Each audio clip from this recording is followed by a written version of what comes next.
Hey guys, welcome to Radio Row, presented by Mimecast. Michaela Vernava here, joined by actor Luke Wilson. Luke, thanks for being with us today. Michaela, thanks for having me. It's nice to be here. I want to start by talking a little football with you, if that's all right. You played Roger Goodell in the movie Concussion.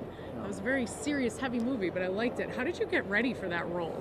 Luckily, I think that's the first time I've ever played a real person, so it's cool. You can just go on YouTube and, watch a lot of press conferences and interviews. And then the director was a really good guy, Peter, and he gave me some pointers. And, he's kind of a flashpoint type person where a lot of people have different opinions on him. I mean, for me, he was one of those people, like, the more I kind of learned about him, I know it's like people get on him for making like $44 million a year, but to me, he does seem like he really genuinely cares about the players and the league, and I don't think he's the villain that some people make him out to be.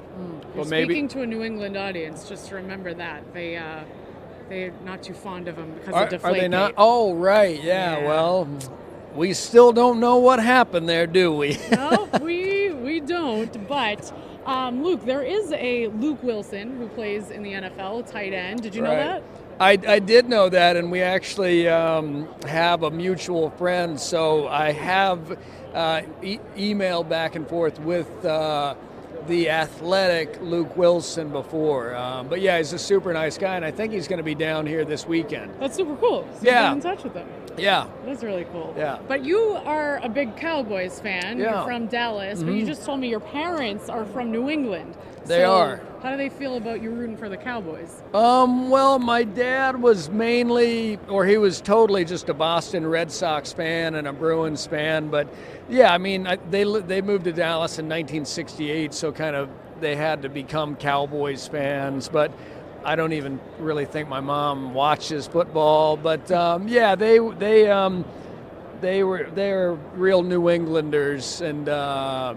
But yeah, they kind of had to adopt to having three boys that were Cowboys fans. What do you think about the direction the boys train is headed in right now? They turned things around once they got Amari Cooper this season. Yeah, it seemed like they started out a little slow, but then they were really gaining momentum there towards the end, and it was really cool. They made it to the playoffs, and a real bummer that didn't go any further than that. But hopefully they can take that momentum they had at the end into the beginning of next season.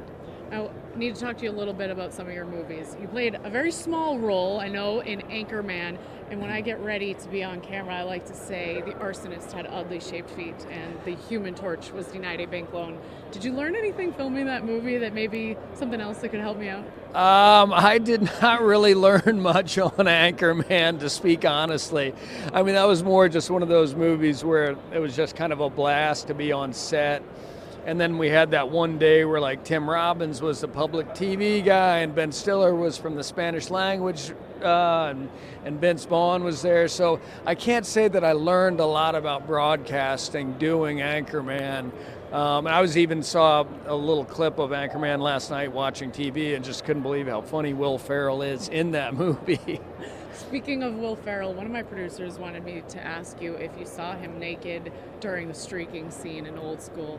I did see him naked, and we were filming in what they call Old Pasadena that night, in a really nice old residential neighborhood, and Will did it for probably 2 hours, and I was in the scene, so I'm really just kind of laughing, and then you look and you see these little old couples, like, standing on their front porch, like, watching Will go by, and they were just in shock. It was like, this is what's happened to society. But yeah, I did see Will, but Will, pro that he is, like, just kind of knocked it out, never complained about the chill in the air. That is a great inside scoop that I never dreamed I would be able to ask you, here we are. I always think back to those little old couples on the porch looking at Will Ferrell run naked down their street. Yeah. Now, tell me a little bit about the commercial you just shot, because you're going to be in your first ever Super Bowl commercial, which is, they're always entertaining to watch, and it's for Colgate and about close talkers, which We're talking very closely right now because you have to on camera. We are.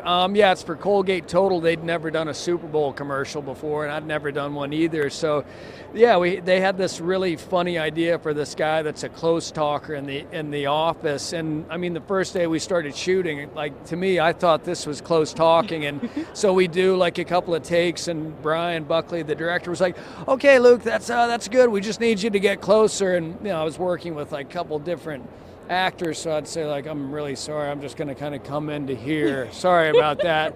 And it's like, yeah, you immediately start thinking, okay, like I've had scrambled eggs, I've had 2 cups of coffee, I've had a power bar, and then by the end, like I was just nose to nose with these actors, and it is a very odd feeling to be that close. Yeah, well, I can confirm you do have very fresh breath. Do you use Colgate? Of course I use Colgate.